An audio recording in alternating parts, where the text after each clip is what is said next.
Um, Good afternoon, everyone. My name's Mark Johnfield. I manage Turning Point's drug and alcohol services for Westminster and Kensington and Chelsea. We've invited you here today for a quick lunchtime webinar. Well, it's not a webinar, a discussion as well, but to hear about our new campaign and the new program of activity that we're doing in that we've started and that we're doing up to the end of the year the end of the commission year on the 31st of March, so a couple more months. So a 4-month project, 1st of December to the 31st of March. The project is, as you see, it's From Heroin to Hope. The purpose of the webinar today is for you to hear about From Heroin to Hope, what we're doing. Also, at the end will be an opportunity to ask some questions. Also, there's a call to action that we want to make. We want to make an ask of you as our partners of the kind of things that I think could most help people locally get the help that they need. And also another purpose of today is so that you go and leave here with the best, so that you know how we can best you can best sort of join us and how you can best get the best outcomes for our local residents who need help at the moment. So it will be a bit from me about what the problem is that we're trying to solve, why we're doing this. We then want to premiere our video. That makes me sound very old calling it a video, but our video, which will be from a couple of our service users talking about what treatment can do, what the opportunity is in treatment, and hopefully that'll be useful in thinking about how we get more people into treatment. Then a bit from me about how we're going to do it, the individual steps we're going to take, and then over to Leon, who is the manager of From Heroin to Hope, who's going to talk about exactly what we're going to do. And that, I think, will be bumping into your different services and the different areas of Kensington and Westminster and the ways in which we can join up. And then an opportunity, as I say, at the end to ask some questions. So, Mealy, I can't see hands. We do welcome hands, so please do ask questions as we go along. Put your hand up. Mealy will identify that, and I can't see that because I'm doing the wonders of a short PowerPoint presentation. So I'll monitor that, Mark. Also, we were going to record the session as well. If anyone's got any objections, I mean, I don't think many people are on camera. Please put it in the chat in the next minute, and then I'll start if there are no objections. Brilliant. Thank you, Mealy. The purpose of the project is From Heroin to Hope. So it's a very straightforward and tragic situation that we have in London, in England at the moment. And I just wanted to give you some sort of bald facts of what's going on. So drug-related deaths are up across England. You may have heard as well, there's also increasing concerns around the danger of synthetic opioids causing overdoses in the UK. Typically, that is drugs sold as heroin, in fact, having in them synthetic opioids, which can be very dangerous. We know there are synthetic opioids here in Westminster, here in Kensington, in our heroin supply. We're part of a Department of Health testing scheme, which tests the heroin supply, and we know that there are nitazines in the heroin. That doesn't necessarily mean that that batch of heroin is dangerous, but it does mean that when you contaminate a drug like heroin with a substance that's incredibly strong, if you get your maths wrong and you put too much in, that can be a very dangerous dose. And we know from previous issues in previous years the devastation that overdoses can be caused by having synthetic opioids in the heroin. So it's not a press story.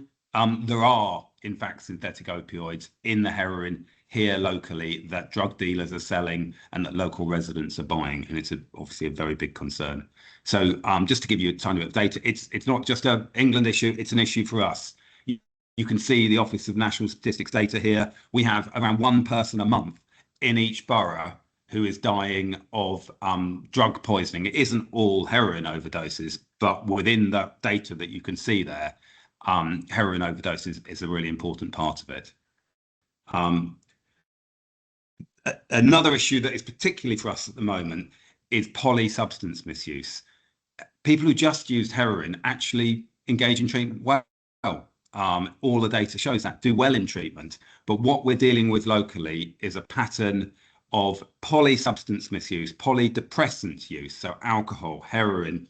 Sometimes, particularly in Westminster, there might be spice use, benzodiazepine use, And then critically for London, all of that mixed up with a much higher level of use of stimulant drugs alongside heroin, particularly crack cocaine. So, which adds to a very dangerous pattern of substance misuse. You know, lots of depressant drugs can lead to your heart stopping and can lead to risk of death. But when someone is using crack cocaine as well, that kind of chaos that brings into people's lives as well. So, you know, bit of data we've had 994 heroin users in treatment with us this year. But we know, and I'm going to talk in a bit about how we know this, but we know there are many people out there who are not in treatment with us.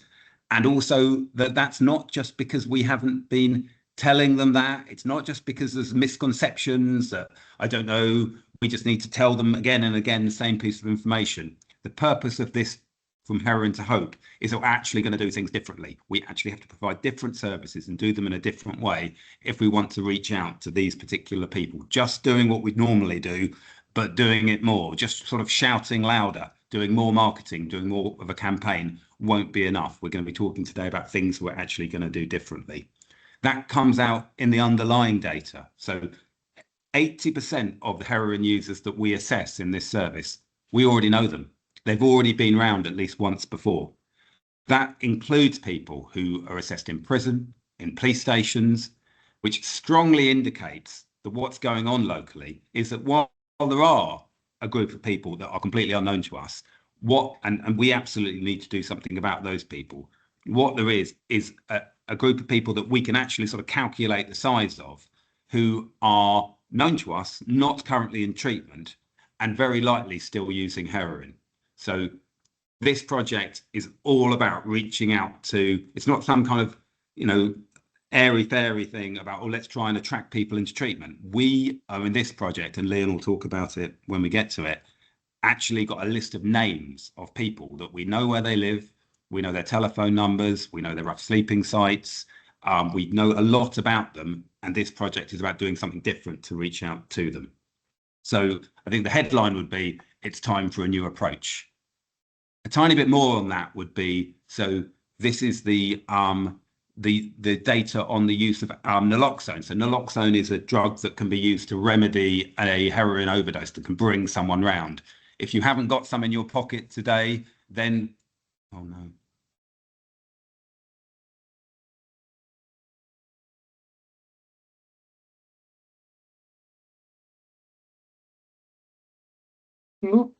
We can have you left us, Mark. It looks like Mark's computer might have had a glitch. So we heard the oh no. Oh, you're back.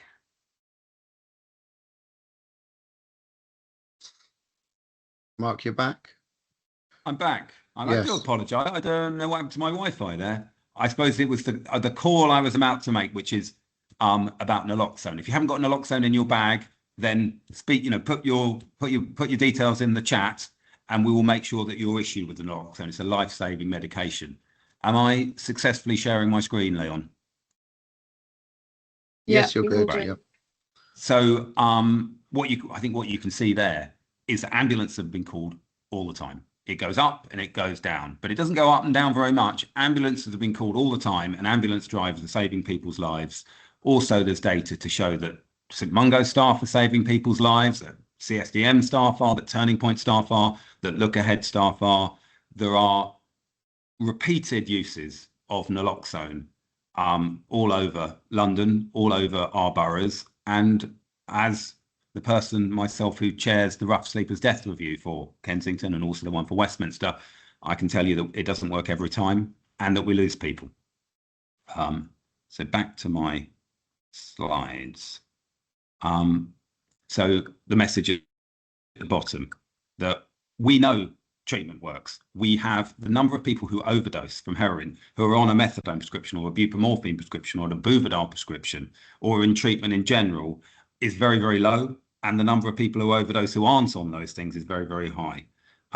So by getting our local residents who are not currently into treatment, we can save lives. That's the key to what we want to do. I'm hoping that Mealy, you can now show us a video. Yes, let me share my screen. Oh, I didn't share it with sound, I don't think. Rookie error. Let me do that again. I'm just enjoying the high technology, Millie. This is I'm waiting with anticipation. Give me a thumbs up if you can hear the sound. And it won't be sound yet.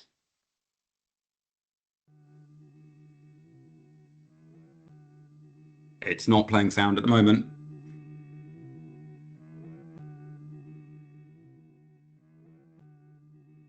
The sound comes in soon.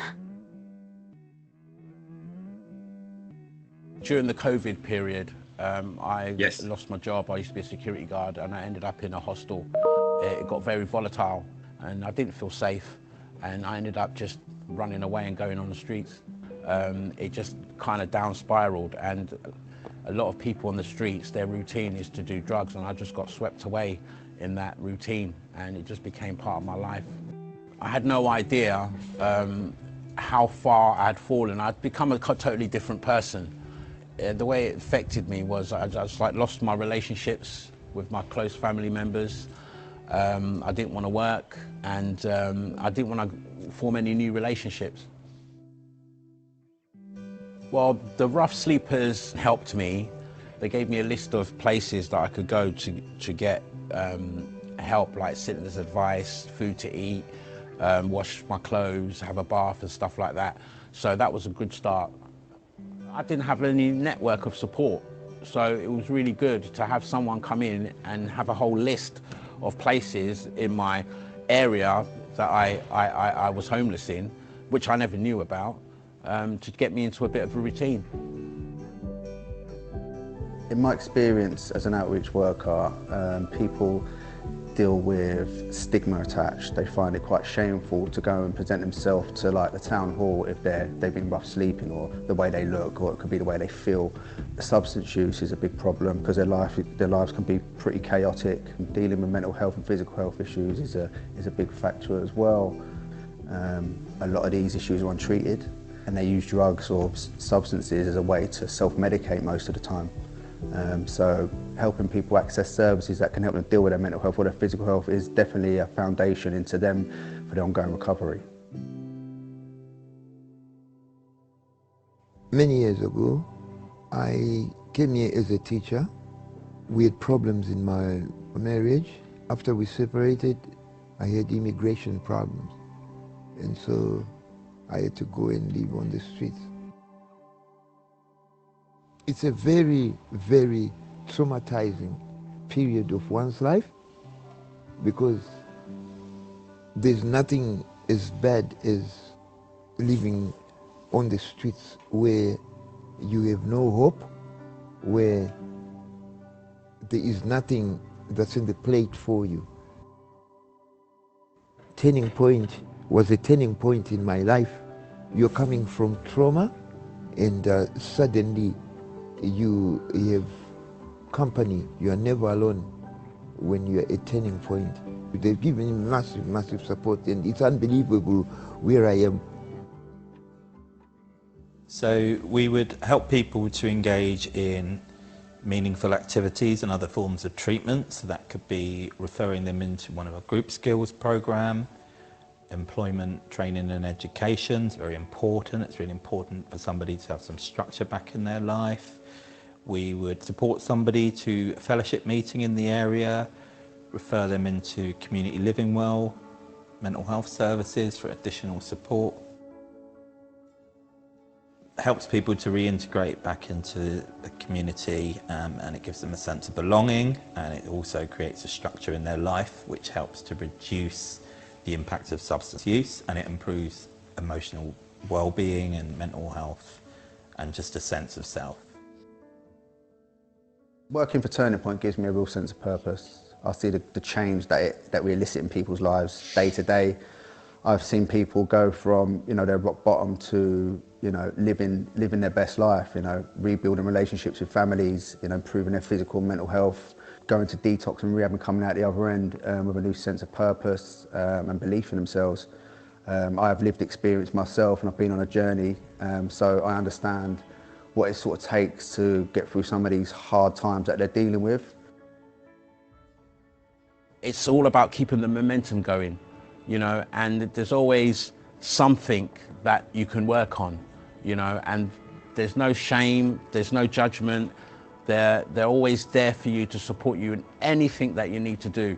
And that really, really makes a big difference, you know. So if it really wasn't for, you know, the Rough Sleepers team, you know, finding me and giving me, you know, immediate attention, I don't think I'll be here. A lot of the times we think that because we're falling so hard, we need to come out smashing and do our best and all that sort of stuff, and you get burned out quite quick. Just take your time and, you know, one day at a time, and it's just nice to just be normal and drug free.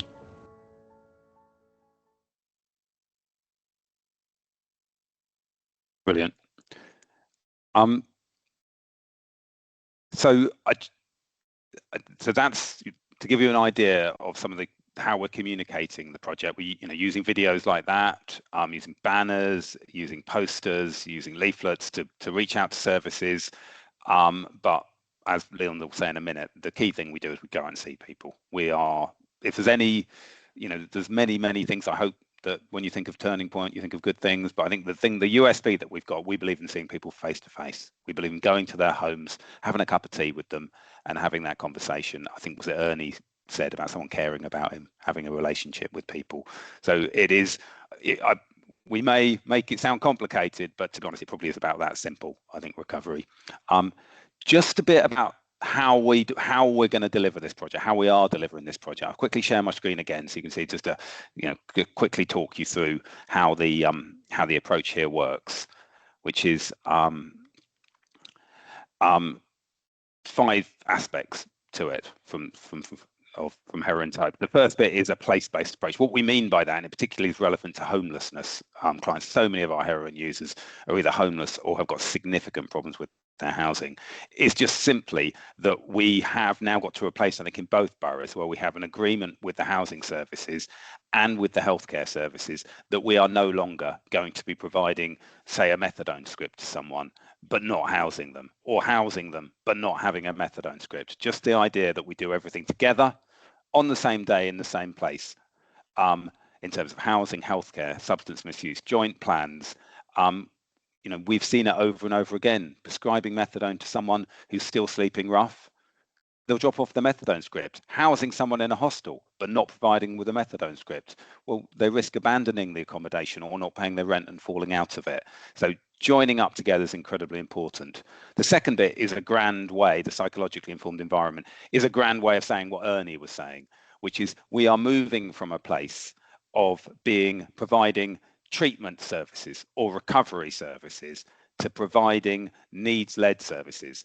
There are things that heroin users need: housing advice, food, showers, washing machines, benefits advice.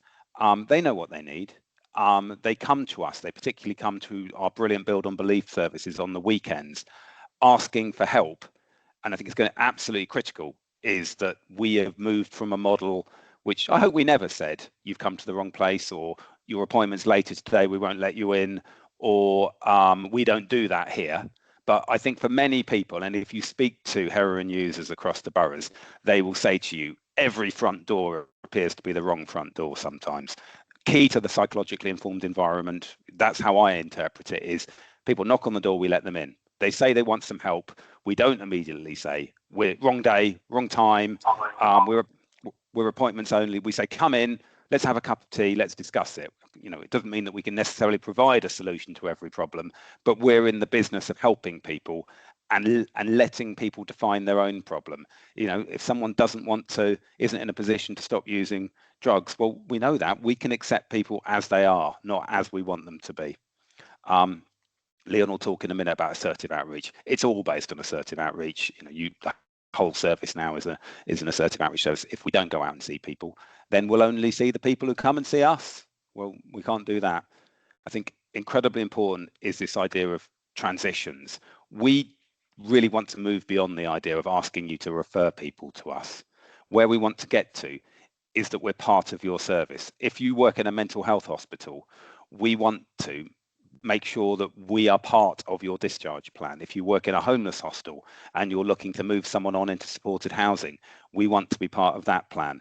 If you're in a prison and someone's being released from prison, these are incredible opportunities to integrate the substance misuse treatment into what you're doing. And if we can get to a point in a few years' time where we don't get any referrals anymore because we're so part of other services. And I think within organizations like Look Ahead, with an organisation like SHP, we're nearly there. You know, I think we've got to the point where we don't need any referrals anymore. If you're in King George's Hostel, you're going to get a Turning Point worker if you need one. I really think we're kind of there in Cromwell Road as well.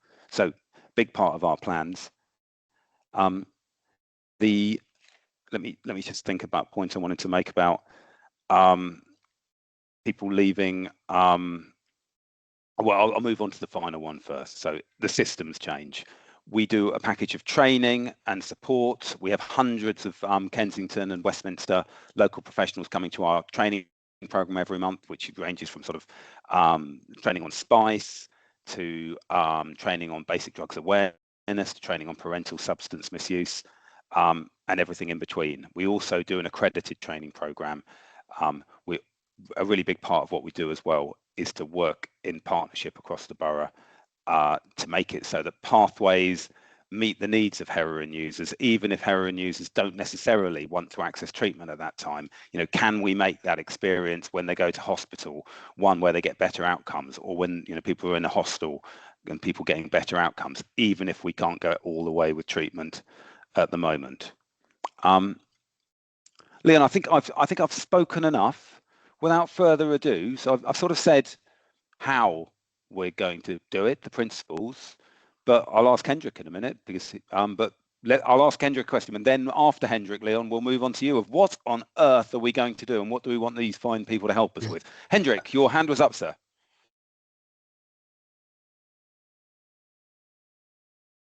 Does it work, Mealy? Is it a webinar, meaning that Hendrik won't be able to? I'm just trying to work. I don't think people can share. I think you need to write in the Q&A box, but I'll see if I can open up videos and voice Hendrik, for the end of the session. I finally got my wish between you and I, Hendrik, that I can speak and you can't speak back. I do apologise. Sorry, Hendrik. We'd love to hear you. I'm going to work it out if I can do it for the end of the session. It's very straightforward, Mealy. If you'll see a little box underneath the square, and you can click where it says microphone is not allowed and allow it. You can do it for each person. Right. Anyway, so Leon, we started on the 1st of December. We end on the 31st of March. We've got 100 people in each borough. We need to speak to them. How on earth are we going to do it? Well, what we're going to do, thank you, Mark. I think it's good, lovely introduction there, and there's so many bits I want to talk about, but I'm going to try and keep it sort of focused on actually what we're trying to do. As Mark said, we've got loads of names. We know lots of the people that are having troubles or have a history of trouble with their substance misuse and heroin, and you know they're the people we want to target. But how we're going to do it is through a treatment now model. Now, a treatment, Mark talked about the psychologically informed environments, no wrong door, knock on our door, and we're going to ask you to come in. And that is because we want everybody to experience and access treatment and treatment now. They can come in, they can access treatment on the first day. No appointment needed. If they can't come that day, we'll invite them in. If we talk to them, if they turn up at the door, we'll invite them in. If they can't come that day, we'll ask them, when can you come in? Because we're going to be here for you when you do. And that is our treatment now, and treatment starts on day one. So once one of our potential residents come into the service and they're accessing our treatment now, they have a full package that is available to them on that day. We'll assess their needs. We'll go through a care plan and recovery plan, which is for their benefit, and using different substances, the care plan and recovery plan, and their plan is focused to their needs around their substance. We'll support them getting into fellowship, naloxone, harm reduction. That is just standard information that we're going to be providing and ensuring that everybody's got a specific harm reduction information that they can walk away with to be able to be informed around the dangers of their substances, because you know we really want to keep them alive. We don't want people dying, as Mark covered at the beginning of this session. BBV testing. Everyone gets BBV testing. We really want them to be got any health conditions related to bloodborne viruses. We want them to be able to identify that and get them the support they need. Discussing detox and rehab.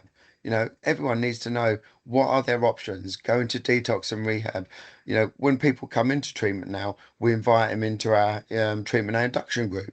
They come to our group. It runs weekly, every week. Everyone can just come. It's not mandatory. Mandatory. It's just a drop in. They can come in and they can be part of something from day one and know where they're going from week to week until they're fully sort of comfortable in their recovery plan. There's other things that, and Bob, the women's Pacific services, if a woman comes in, we've got services that are Pacific and safe spaces for women to be around other women that can feel safe and talk about their issues together. And we have those sessions all across our boroughs, all across our services. We have something available for them. Excuse me. We have our active program. We want everyone to be active. One of the core things of recovery is meaningful use of time. We, had gym sessions, we've had personal trainer Danny, our boxing sessions, which includes Danny and Nathan, and some of the peer mentors really sort of embrace people during the week, activity, giving them something to do, and more importantly, this service user led partnership that we have with Bob at the weekends, which means our service is open 7 days a week. We can offer people support, not just Monday for Friday, but also on Saturday and also on Sunday. If they can't come to engage with the service on Wednesday, come along on Sunday, come along on Saturday. We'll be there waiting for you, and we'll be able to offer and give you a package that will support you in your recovery. So that's basically our treatment. I can talk on and on and on about our treatment now and the things that we offer, and obviously the Is it? ETE. I mean, it's fair to say, Leon, isn't it, that we've gone down a practical line with that as well in terms of telephone. If people need travel, Yes, we'll give them a yes, telephone. We'll give them travel. We can, do things in a personal budget. We have a personal budget that we do for people with education, training, employment opportunities. So what we're not doing is doing we haven't got a phone, or you no, can't afford the travel to get here. yes. You need to come on this day. Yeah. Yeah, So we just really, really, that's something I was going to elaborate on a little bit more. Is the removing the barriers that people experience to engage in. They haven't got a phone. They need a phone so they can contact us. We will give you a phone. Do you need travel? Do you need support to get to us because you live a distance away? We will get you here, or we will come and see you. It's those type of things that really do change the person's experience when they come to see us, and also with our partners. And everything we do is we want them to have an experience that will sort of allow their recovery and their focus and you know for them to grow. As we heard from our peer service users in the video, is that care and support will allow them to grow and open up opportunities for those people. But we also realize people don't only come to us. And as Mark said, we need to go to them because we need to be visible and we need to be where they're at. And some of the treatment now model has a community treatment now aspect to it, where we have community outreach walks in Maida Hill, and the market redevelopment that has just happened. We've been part of that. We've been part of the local food bank in the North Paddington Food Bank. We're in the food bank in Victoria. These are real core parts of the community that support the community on a weekly basis. And we want to be part of that as well, to know that we are here for you, just like other sort of services in the community. We're not strangers. We are going to be very familiar, and you can approach us and we're going to be able to support you in every way we need. And also the as Michael was saying, the housing support that we can give to ensure that people are comfortable at home. They've actually got a home of quality that they can live in. We will provide support around that to assist and overcome any challenges they have with the housing, working with our partners in Kensington, Chelsea, and Westminster, and local authorities. We numerous things we're doing. Hostels, Mark, we talked about. We're in the hostels, and Mark said we know who's in the hostels, and if they've got a substance misuse support, we will be there and we will be offering them support. Maybe not on day one, maybe not on day two, but this is where the Haven and Hope sort of the promotion comes along, and this project that we're rolling out is that we really want to embrace and educate and be part of what people are doing in their lives, and we're here for them when they need, and we are easy to access, and we're an open door, which is fundamentally our psychologically informed environments. Is there is no wrong door, and we will take the door to you if need be. We won't wait there waiting for you to knock on our door asking for an appointment, because we don't do appointments. You can just come in and see us, and we will make all the arrangements and make you welcome and feel part of that. So there's some of the um, areas that we sort of work in and how we deliver that. But it is really, from my hope from this is we really want to bring those barriers and those challenges for people to be able to access us and remove that stigma which was discussed in the video. We want to be able to ensure that our residents that engage with us are fully aware, are fully welcome, and there's no judgment here. We're here to help. Well said, Leon. Sorry, I've got a bit of a sore throat, so that's my apologies. No, I think it's good. I love what you said about taking the front door to people. We used to be, as a service, called Doors, and the idea was because we were going to take the front door to people. It's funny that we've come back to the same idea all these years later. I would say, particular projects I'm particularly proud of and think are amazing at the moment is our white goods project. We are buying beds and fridge freezers and desks and laptops for our service users. As Leon says, a home isn't just a tenancy. It's a bit more than that. It's something where you're warm. We're buying electricity on electricity meters and gas meters. There's lots of things that we can do in practical things. Services for people, not just recovery services. And I think that'd be critical, in particularly as we engage with crack users who use heroin as well. Lots of problems, and building efficacy with people that maybe they can't immediately deal with their heroin issue, but perhaps we can make some progress with their rent arrears. Perhaps we can do something to sort their flat out. We've got a good question here, Mark, actually, from Mark good. Gillam. Do we meet people who are not in treatment who you think would respond to heroin-assisted treatment? Do we meet people who are not in treatment who you'd think, yes, we do. We meet them on a regular basis. There's lots of people that would. I think he's asking about heroin-assisted treatment. So I would say about that we are one of the few services in the country that offer heroin-assisted treatment. We have 11 people currently on heroin-assisted treatment. We don't have a license though currently. It's a really interesting area. We don't have a license currently to do new initiations, but we do.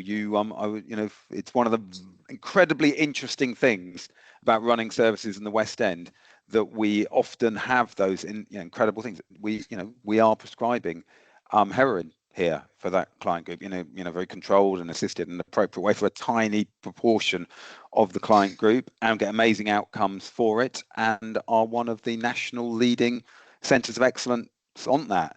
Partly that's because of historic things to do with central London, but it's very much to do with Harley Street. So we have historically had so many doctors who've done so many different things, private doctors, and often we pick up the pieces, frankly. I mean, there's no two ways about it. We are picking up the pieces of people who and perhaps poor private doctors as well. But I could probably write a book about that. Another project I think I just want to say before we move on would be the work we're doing Sainsbury's. So it's a pilot project with Sainsbury's. You can imagine what it is. They have quite a lot of shoplifters, and some of those people are absolutely going to be part of enforcement action. But for a lot of people, they're shoplifting because they're hungry. Well, we've got a food bank. We've also got a drug and alcohol service. So the arrangement we have with the police in Sainsbury's is to divert people, whether they're begging outside or whether they're going inside to shoplift, or whether people are just really, really vulnerable. It's one of the few places that's warm at the moment. So that kind of approach of thinking, where are we going to find people? Where are we going to find desperate people? The food banks, the supermarkets, those kind of ideas.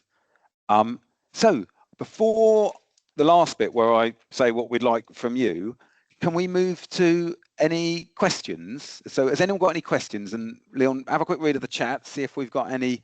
Oh, there we go. Hendrik, have you worked out the tech? Have we worked out Hendrik's technology? We have Yeah, indeed. it should be. Yeah. Hendrik. You can't silence me forever, Mark. No. First of all, the video was very impressive. And the one note that stood out for me is to give people the time and not to rush people through this process. Because one thing is that we are able, especially when we offer multiple services, to throw everything at the book at them. But we need to see what they need in their perception, what we think they might need, and then slowly build it up, because it can be very scary in the beginning. And I think that's being approached really good. Loving the Sainsbury project, by the way, but yeah, it's if you look at how we meet people, so they come to us, we go to them on the street. I know that there are other services like Sainsbury's, but now there's also other companies that do services within custody suites of police, where they basically are engaging with people who are brought in from the street before they go to prison. And we already have a chat with them. What is the problem? Is there anything we can help you in the process while you're being processed? And that, if you Google Warwickshire police custody suites and drug services, you'll find notes on it. I can't mention the company, but it is on the public internet, so I can mention it.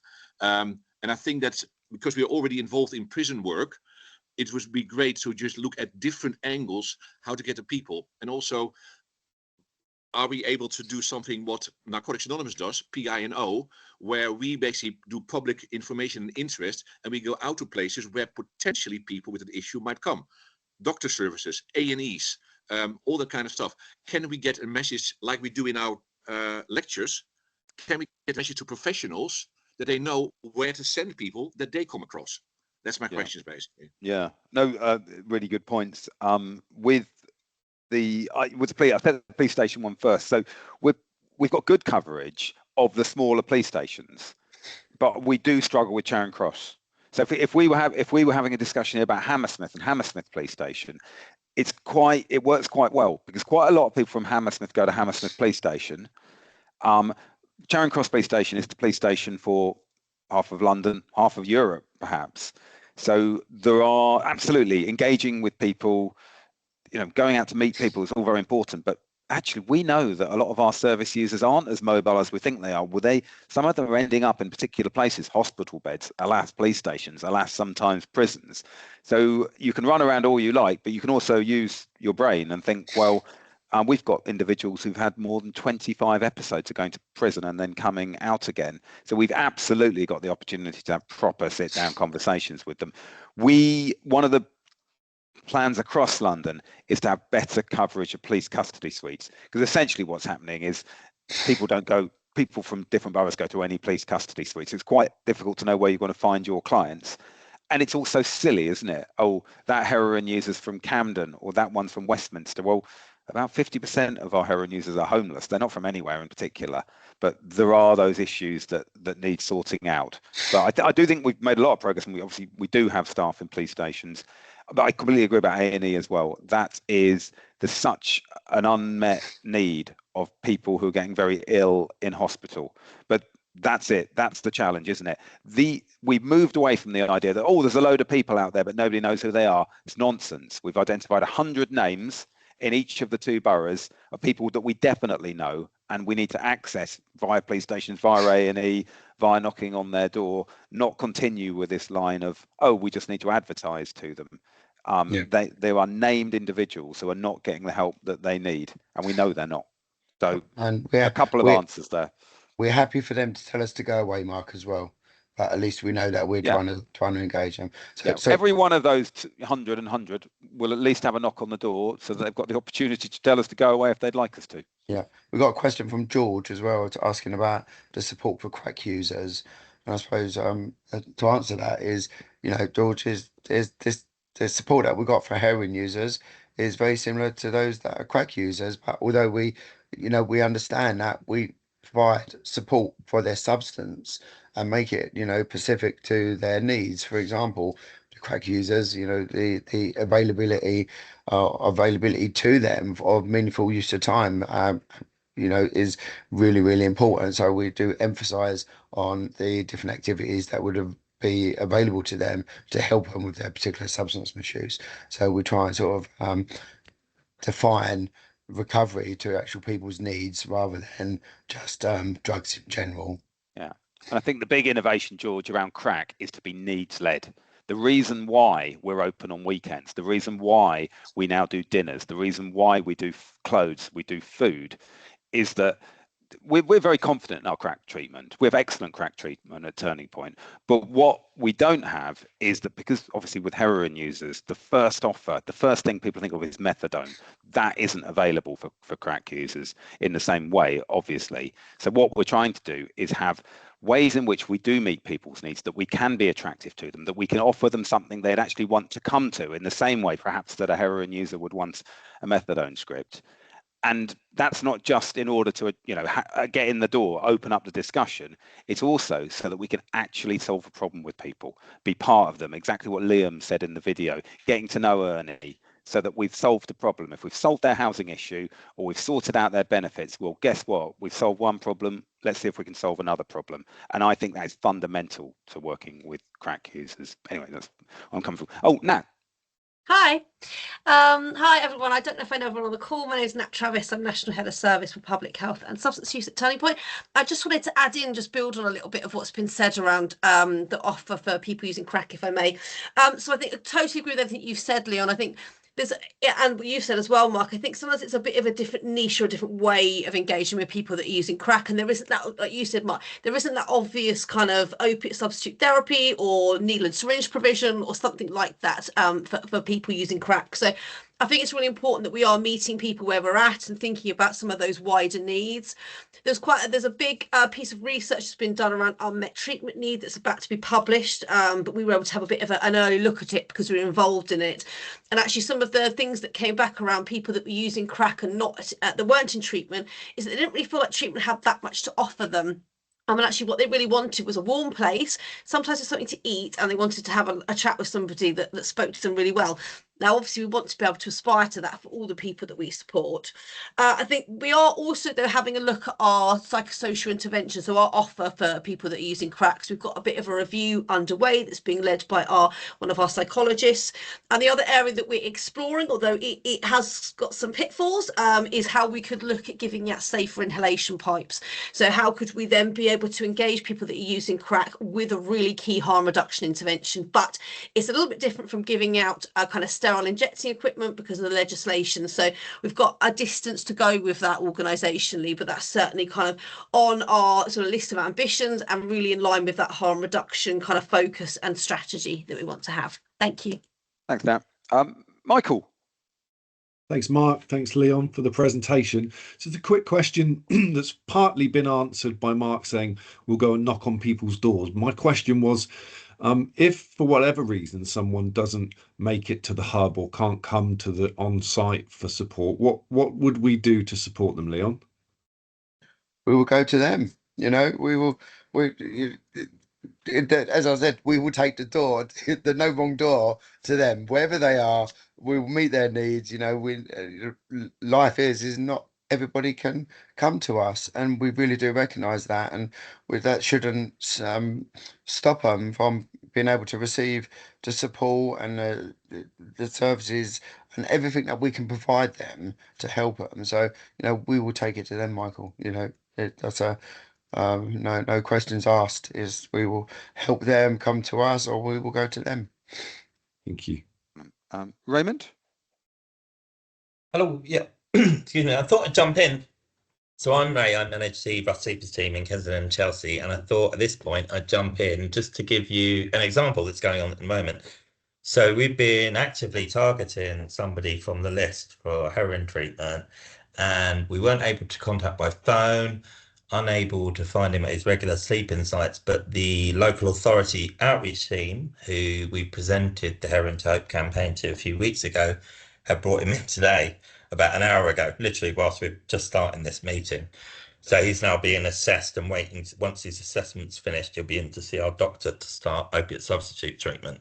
So that's just to give you an idea in terms of our sort of comms and the power of, you know, influence, word of mouth kind of thing. And it's almost like find a friend for some of our clients. So some of our clients, active clients that are with us now in treatment now, are also talking to other people about it. This is the campaign that they have. You know, there are ways you don't necessarily need to come sort of conventional come into the hub. We can come at you. It's been mentioned many times. So Thanks, yeah, at the moment, yeah, it's really important that we sort of get the message out and work really closely with our partners. Brilliant. Thanks, Ray. Any more questions from anyone? It's taken, I thought this would be half an hour. It's taken a bit longer. I apologise, but I hope it's been interesting. So any more questions? Cool. So what we want from you. So in terms of what we want from you, a couple of little things would be, please, if you've got any staff who need any training, please book yourself onto our training. We're running sessions all the time. It's in the, could you just paste it, Mealy, into the chat, the link for the free training program. So for example, I've just quickly looked at it now. Is it next week? We've got drug and alcohol awareness. Also next week, we've got synthetic opioid training. We've got naloxone training next week. There's always something on every week, mostly face-to-face, but I think we do some still old-fashioned digital ones as well. Please, we'd love it if we could put up our big From Heroin to Hope banners in your services. So if there's any opportunity to do that, then please let us know. We want those banners up in the hostels. I think we'd really emphasize as well, we don't just do recovery at Turning Point. We don't just do treatment. We don't just do services for heroin users or drug users. We do services for you. If you are, let's say, a nurse working in a local authority, a social worker working in a local authority, and you're working with a drug user and a drinker who is not in any way interested in drug and alcohol treatment, or perhaps is in hospital or whatever, we can be part of that assessment.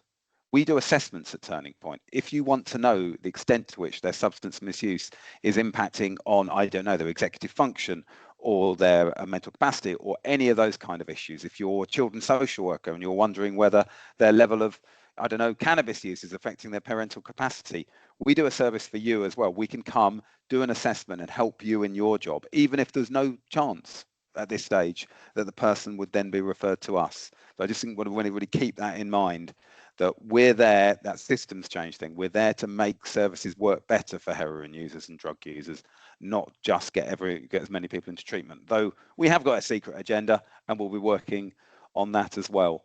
So what we'd ask would be that you look through the records of the clients you've got. If you've got any drug users and you've not raised them with Turning Point yet, now would be the time. We're doing this project for 4 months. We're nearly halfway through now. We've made some amazing progress, but now would be the time to give us a name, just a name, and there's no harm in it. We'll just go and have a cup of tea with them and we'll make our case. So please, anyone you've got, please review your caseloads. If you work in a hostel, please have a think about who you've got.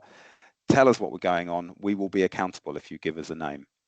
So yeah, any questions, then please contact Leon in particular, who's the manager of the project.